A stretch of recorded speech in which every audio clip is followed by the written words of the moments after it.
mapagpalang araw po mga ka-idol. Ito po muli si Pagong Channel na babalik para magbigay ng isang reaction video para po dito kay Bina Morales. Nakakalungkot lang po isipin mga ka-idol, no? Kasi parang balik na naman sa ganyang sitwasyon si Bina. Kasi nasubaybayan po natin siya mula day 1 niya, day 1 ni Kuya Bal sa kanya, no?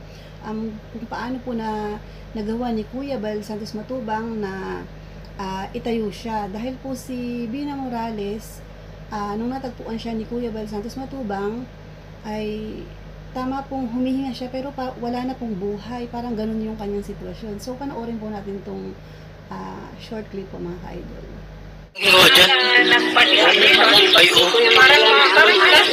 Mga kalingap, sobrang kawawa ito. Ayan po mga kaibigan.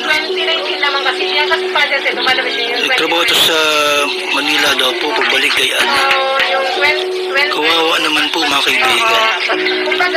Ano kaya natin pwedeng maitulong dito? La! Ano yung tulog, La?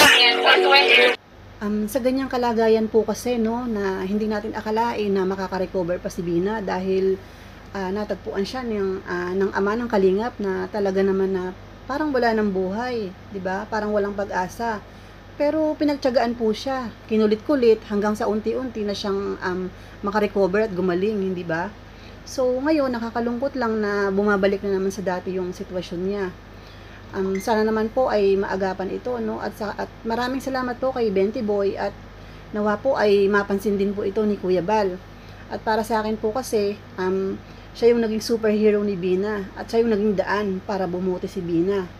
So, mga ka-idol, maraming salamat po at patuloy po nating suportahan ang buong Kalingap sa pangunguna po ng ama ng Kalingap mga ka-idol na si Kuya Bal Santos Matubang. At maraming salamat po.